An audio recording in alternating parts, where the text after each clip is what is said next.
Pengertian manajemen.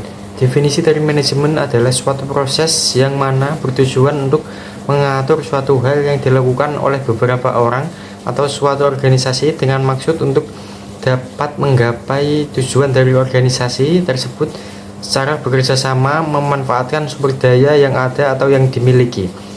Maka dari itu, manajemen juga dapat diartikan sebagai upaya pengkoordinasian, perencanaan, pengorganisasian, dan juga pengontrol dari sumber daya yang bertujuan untuk dapat mencapai sasaran dengan efektif dan juga efisien. Pada sejarah manajemen, perkembangan manajemen telah terbagi ke dalam 4 masa. Yang pertama yaitu pada masa pencatatan pertama pada abad ke-19, pada abad ke-20, dan pada abad ke-21. Untuk itu, apabila kita ingin mendalami ilmu manajemen, maka kita harus mengetahui sejarah dari manajemen tersebut. Masa pencatatan pertama. Pada masa pencatatan pertama ini, teori dari manajemen sebelumnya hanya masih berupa konsep abstrak, dan semakin bertambahnya waktu, sudah mulai disalin ke bentuk tulisan. Tulisan tersebut akhirnya telah dijadikan sebuah referensi pada manajemen modern. Beberapa teks militer kuno yang sudah dikutip untuk dijadikan pelajaran dari manajemen sipil. Salah satunya contohnya yaitu The Art of War, Jenderal Cina Sun Tzu pada abad ke-6 sebelum Masehi. Pada tulisan tersebut menyarankan kita semua untuk menyadari dan kemudian bertindak dari kekuatan dan kelemahan sebuah organisasi, baik itu adalah seorang musuh maupun seorang manajer. Tulisan lainnya yang sangat berpengaruh terhadap perkembangan manajemen, yaitu dari filsuf legalis Shen Buhai. Tulisan tersebut diyakini telah berhasil menunjukkan contoh dari pramodern langka teori abstrak administrasi. Banyak buku yang membahas tentang manajemen seperti Plato yang telah membuat sebuah buku yang isinya menggambarkan spesialisasi pekerjaan pada 350 sebelum Masehi. Dan juga Al-Farabi menulis beberapa dari sifat kepemimpinan pada Masehi 900. Pengarang dari Italia yaitu Niccolo Machiavelli yang menuliskan The Prince, dan juga Chanakya yang menulis India Arthasastra pada sekitar 300 sebelum Masehi. Seorang filsuf moral bernama Adam Smith pada tahun 1776 dari Skotlandia yang menulis buku yang berjudul The Wealth of Nation yang berisikan tentang keefisiensian pengelolaan kerja melalui pembagian kerja. Smith juga menerangkan bagaimana sebuah perubahan proses dapat meningkatkan produktivitas dalam pembuatan sejumlah pin.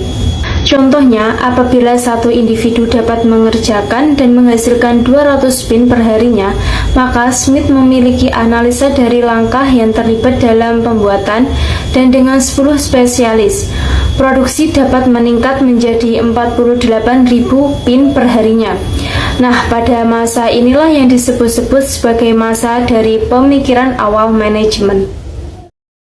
Pada masa abad ke-19, John Stuart Mill 1806 sampai dengan 1873 dan Adam Smith pada tahun 1723 sampai dengan 1790 telah memberikan latar belakang yang teoritis tentang permasalahan produksi, permasalahan harga, serta sumber daya alokasi. James Watt, Eli Whitney, dan Matthew Button telah mengembangkan unsur produksi teknis seperti contoh prosedur kontrol kualitas, pertukaran bagian, standarisasi, kerja perencanaan, dan biaya akuntansi. 3. Pada abad ke-20. Abad ke-20 disebut juga sebagai era manajemen ilmiah. Pada masa ini ditandai dengan adanya teori administratif, yaitu sebuah teori yang menjelaskan tentang apa yang harus dilakukan oleh para manajer dan bagaimana caranya untuk mengembangkan sebuah taktik manajemen yang baik. Sebelum memasuki abad ke-21, tepatnya pada akhir abad ke-20, manajemen bisnis juga sudah terbagi menjadi 6 bagian yang terpisah, yaitu sebagai berikut. 1. Manajemen SDM, sumber daya manusia.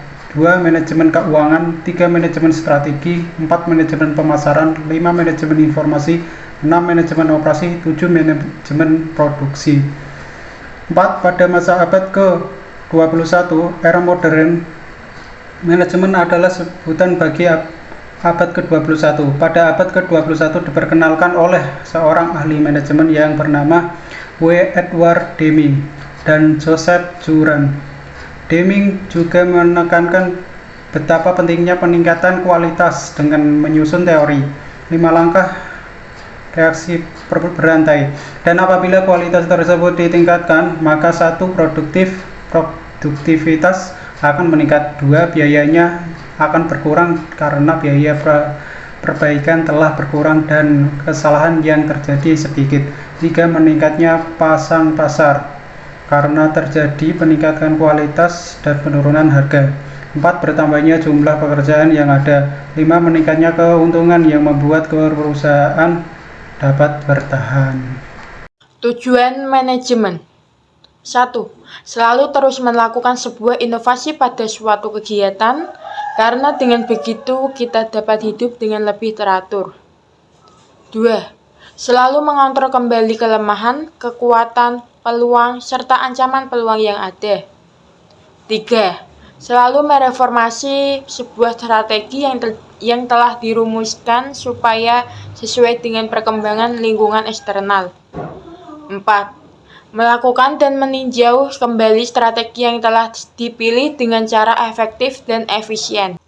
Unsur manajemen. 1. Sumber daya manusia. Apabila tidak adanya sumber daya manusia, maka proses kerja tidak akan ada, karena dasarnya manusia adalah makhluk pekerja. 2. Uang atau money, di mana dengan uang perusahaan dapat melakukan pembelian bahan material atau bahan baku. 3. Bahan baku atau material. Tanpa adanya bahan baku, maka sebuah perusahaan manufaktur tidak akan bisa mengolah sesuatu yang nantinya untuk dijual. 4. Peralatan mesin atau mesin. Dengan menggunakan mesin, maka waktu yang terpakai ketika melakukan proses produksi akan semakin cepat dan efisien. 5. Metode atau methods. Setiap pembagian yang terdapat dalam sebuah perusahaan memiliki job desk atau tugas pokoknya masing-masing. Dan hal itu sangat berkaitan erat ketika akan menjalankan kegiatan pada sebuah perusahaan. 6. Pasar atau market. Untuk dapat menguasai segmentasi pasar, pihak manajemen juga harus mempunyai sebentuk strategi pemasaran yang baik dan dapat bersaing secara sehat dengan kompetitor marketnya yang sejenis. Macam-macam manajemen. Yang pertama adalah manajemen SDM atau sumber daya manusia, sebuah ilmu dari manajemen yang mempelajari mengenai bagaimana cara mengatur sebuah hubungan dan peranan pada tenaga kerja atau sumber daya yang dimiliki oleh individu dengan cara efisien dan efektif, serta juga dapat digunakan secara lebih maksimal untuk dapat menggapai tujuan. Yang kedua adalah manajemen keuangan, sebuah kegiatan pemeriksaan, perencanaan, pengelolaan, penganggaran, pengendalian, pencairan, serta penyimpanan dana yang dimiliki oleh sebuah perusahaan. Yang ketiga adalah manajemen strategi, sebuah ilmu penyusunan, mengimplementasikan, penerapan, dan pengevaluasian sebuah keputusan dari lintas fungsional yang akan memungkinkan sebuah organisasi dapat menggapai tujuan.